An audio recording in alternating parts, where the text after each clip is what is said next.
started out with some overly dramatic music that I found by searching non-copyright intense cinematic dramatic music on YouTube. But since people have the attention span of 3-year-olds these days, you gotta keep things interesting.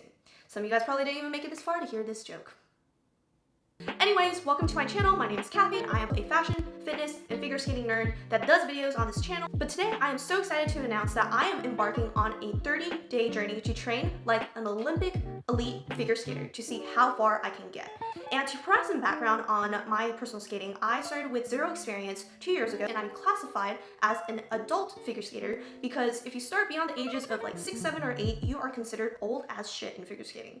I'll be training with 3-time Olympian and world champion Todd Eldredge, as well as Ukrainian National Champion Denis Petrov, as well as working with a off-ice specialist and edge specialist Kathleen and McMillan. So I'm super excited to see how much I can improve in 30 days. I decided why not do this because I'm about to start full-time for work and I'm going to be sucked away as a corporate slave. So I decided why not. So let's get right into it. Hi, I'm Todd Eldredge, 1996 world figure skating champion, 6-time United States champion, 3-time Olympian.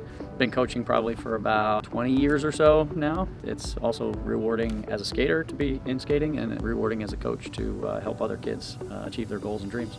Figure skating is a very difficult sport. It's very technical.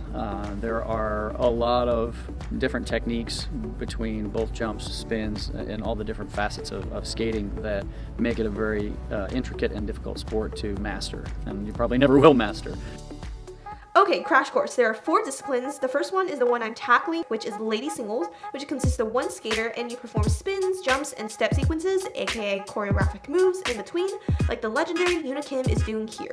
The second is men's single, which is the same thing, but it's men, exhibited by 2-time Olympic gold medalist Yuzuru Hanyu. Wow, I sound like a sports announcer. Ice dance is a lesser known and often confused with pairs. Ice dance requires that the 2 people skate very closely together and that there are no jumps, but there are spins and lifts, but lifts cannot be over the man's shoulders. This is Tessa and Scott, and basically Canada's sweethearts. Also, they're both like in real life, women take all the L's. Lady singles consist of 3 categorical elements: jumps, spins, and something I will refer to as skating skills throughout the video, which consists of all turns, edges, spirals, etc. And there are way too many to explain it all. You know, any sport, when you're training at the highest level, is very difficult. It's very demanding. The number of hours spent on the ice, off the ice, you know, focused on and geared in on what is required to make your body be able to do all of the difficult things that you're asking it to do when you're on the ice and you're training. To come up with a 30-day training plan, I consulted and interviewed former junior Grand Prix competitor and 2-time national Taiwanese champion Jang, as well as former U.S. junior national competitor Melinda Hu. I will include our full conversation in a separate podcast-esque episode, but here's a segue to some of the highlights from your conversation to help me develop a training plan. And then over the summers when everyone trains like so intensely, you spend like the whole day at the rink. Like I remember I'd go there like to Ice House at like at least 9 a.m. or something. Then I would like skate for an hour and a half, then go to Pilates or like what was it called? Like Max Ability. It was just like off-ice conditioning and then skate another hour and a half. So yeah, that'd be like 5 days a week. The weekend it might just be like just go to a local rink to practice. Sometimes like instead of doing max ability, like my coach would run off-ice sessions. Like we just go outside and practicing like jumps. I remember after those sessions I would be like so sore, and one time I did like the max ability thing, which is like on the upstairs of Ice House. I was trying to walk down the stairs and I like literally each step I was like shaking the entire way down. The coaches like sometimes are always like, oh yeah, so if you wake up one day and you don't feel any pain, something is wrong. 4 sessions is like 3 hours, 5 sessions on a rough day. 1 session would be like solely for choreography and like skating. Usually one of the later sessions, like 30 minutes of 1 session doing spins, 2 sessions jumps, and then session running through a program. Thank you, Emma and Melinda. My 30-day training plan consists of heavy on-ice and off-ice strength, cardio, and flexibility training, totaling to a whopping 37 hours of physical activity per week. Holy crap, what did I sign up myself for? Hello! So today is day 1 and we are driving to the training facility. I am going to see a couple of new coaches today. I'm a little bit scared. Every time you work with a new coach, you kind of don't really know what to expect from him or her or what their coaching style is. And for me, I'm always super self-conscious because I know I'm not like a super high-level skater. It's like, oh, what if they look at me and I look like, I don't know, terrible? But you will see and compare how these 3 people coach me and what their coaching style is and what it's like to train with these super elite and awesome people. So let's get driving. A bad feeling, this filming setup is going to fall when I drive. we're on our way. Alright guys, so I am here at the training facility and I have my mask on and we're gonna take all the necessary safety precautions and let's go see what I learned today. Let's hope I don't fall on my butt and die. Now I'm going to show you guys what I do to kind of warm up before I go on the ice, because skating does require a lot of flexibility. So if you're not properly warmed up and do a lot of dynamic stretching, you can easily hurt yourself. Take you through my dynamic warm up. Let's go. Damn.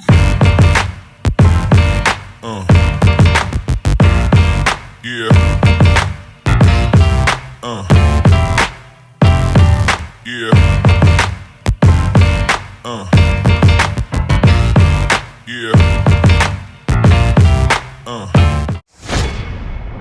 One of the most unique jumps is the axle jump. It's the only jump that takes off forward and lands backwards. On the blade, there's a toe pick at the front, which you need to hit in order to get the vault into the air. The axle, being that it takes off forward, it's much more difficult as well to generate the rotation. Your shoulders and your hips and things just don't work quite the same. So. All right, let's get going. Let's do here kind of on the circle. You'll wall turn back spin, you'll wall turn jump, that kind of stuff, and then we'll start just letting her rip.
This is a good one, bro.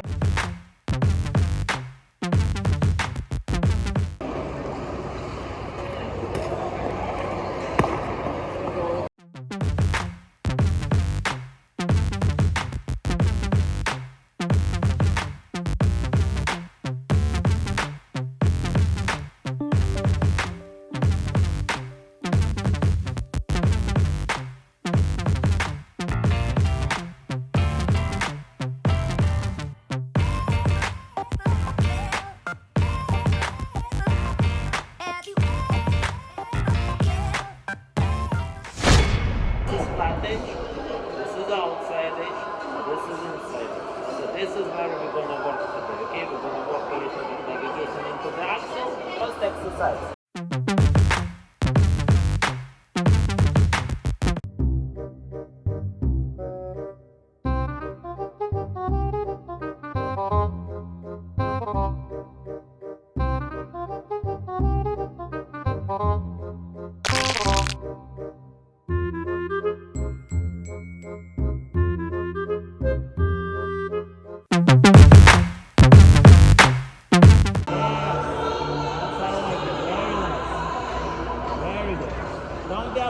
Push a bit stronger.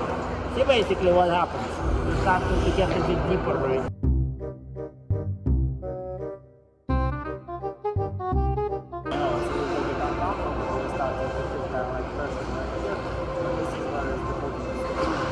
Yes, more cross, show me cross. Bend your knees and cross your feet. Push. Yes, no straighten your leg. Push one side.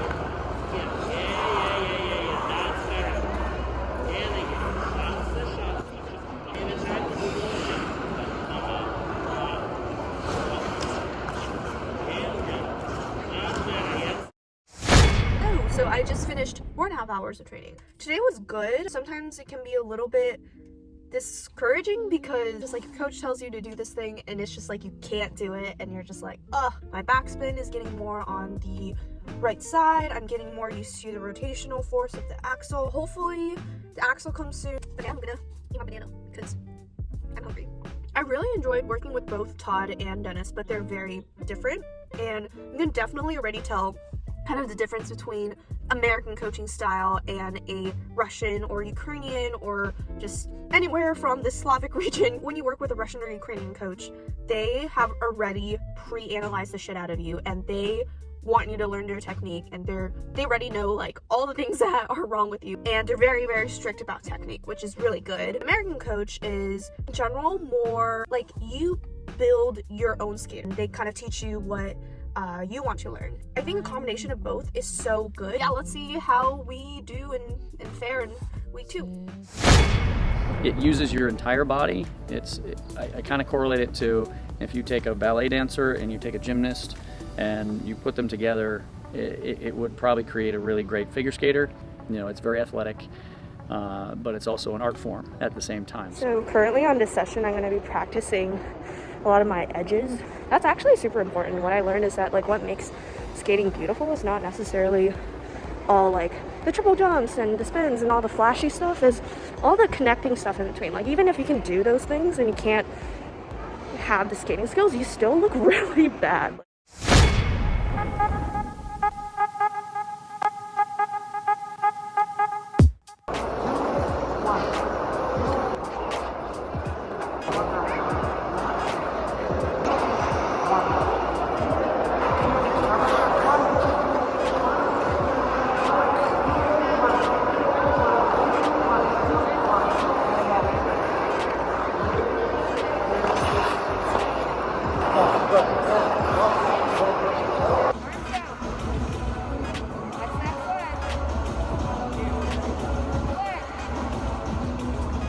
Staying in position. Okay, do it like this.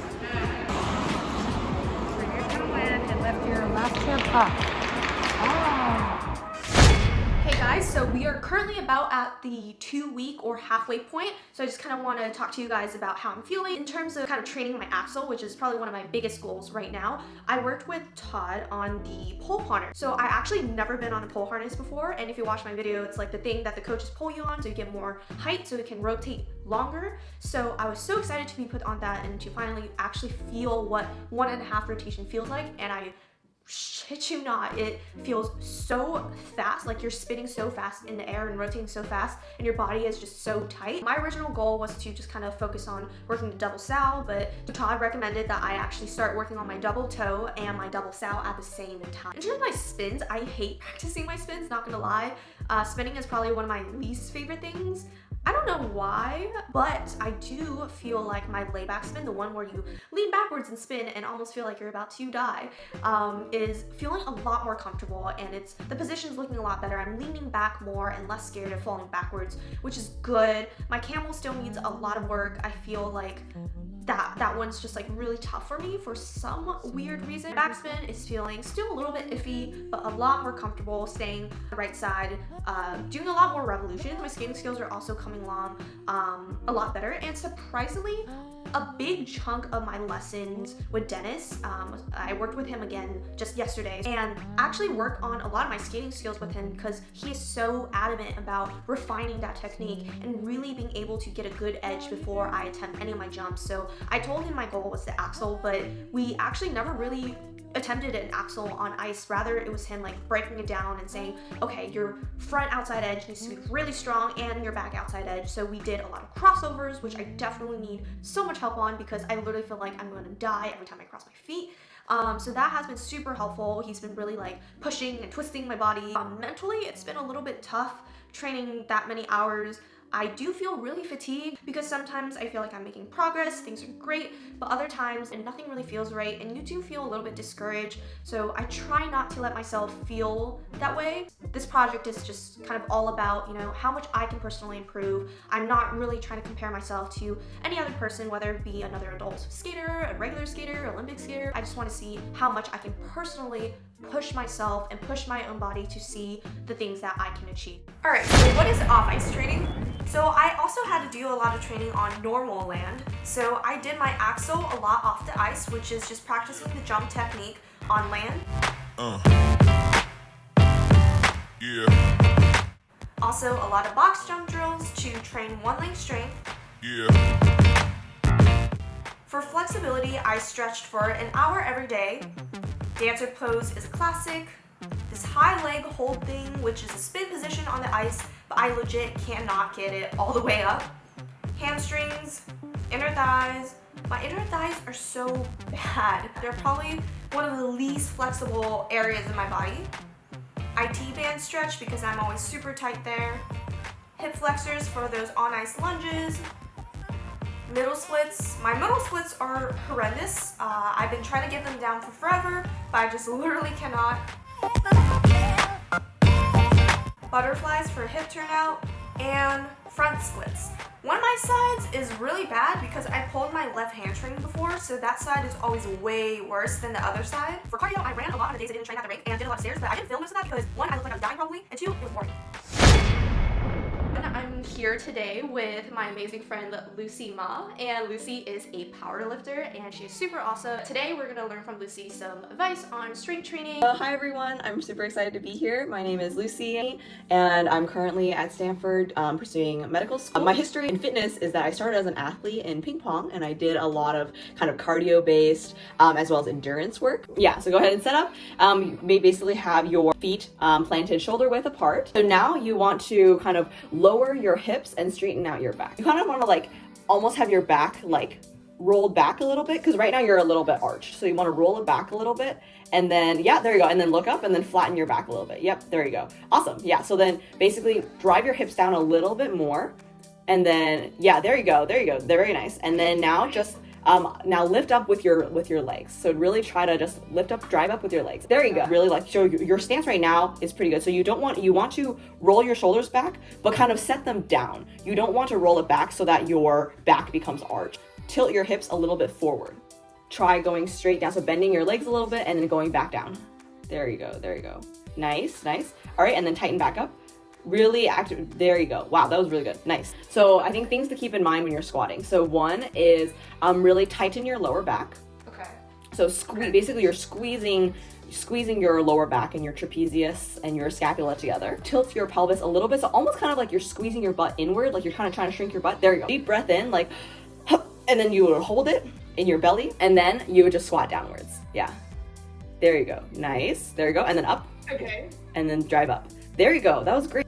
Yeah, do you want to do the plank rock first? Yeah. There you go. So you're in the main plank position and the main thing you want is to make sure that your hips are neutral. So your hips kind of lower a little bit from where you're, there you go, a little bit more.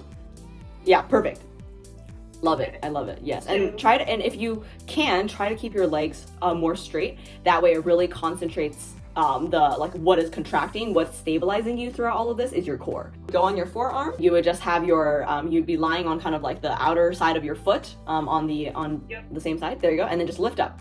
And you would lift up and yeah, there you go. You can just dip your hips downward. Yeah, there you go. Nice. That's great. Yeah. And then go up. Really great way to work the oblique on that side. So I've been working with Kathy for approximately a month or so. We usually do about once a week. In that short period of time, helping her to understand that single axle jump and what it takes and what techniques are going to be required in order for her to be able to get that jump. We use what's called a pull harness that I can assist her with her jump and help her to kind of feel what it's supposed to feel like to do that jump. When you start a new activity, let's say skating or any activity as an older person, it can definitely make it more challenging. You know, if you start at a young age, obviously the fear of falling and all of those kind of things is a little bit different because falling from a really low distance, it doesn't hurt as much. You know, hopefully one day we'll be seeing her land it.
Hey guys, so today is a very bittersweet day. Today is my last day of training for this project. Last week on week 3, I actually injured my right hip flexor, so unfortunately this whole past week I haven't been able to run any jumps. Really want to make the finale of this project be able to perform a program for you guys to kind of showcase the improvement over the last 30 days. Hopefully when I film the finale, I will be able to jump again. So fingers crossed, because I really want to show you guys this program I've been working on really hard on for a while now.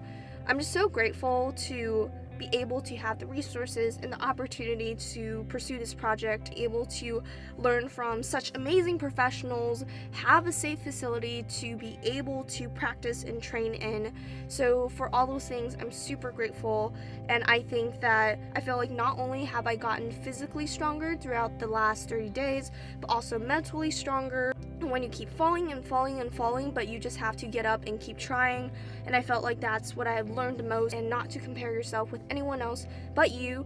I always felt like my goal today at the rink is to be a better version of myself than I was yesterday, and I will definitely be skating for as long as this old lady body will let me. So I hope this gives some sort of motivation for people out there to try something new or challenge themselves with something new. It doesn't have to be skating, but it can be anything that you were scared to do or never got the chance to do as a kid. Once I film my final program on the 30th day, which is the finale performance, I will upload that to a separate video. I'll probably link it in the description down below. Thank you guys so much for being on this 30-day journey, and we'll see where this old lady goes next. All right, bye guys.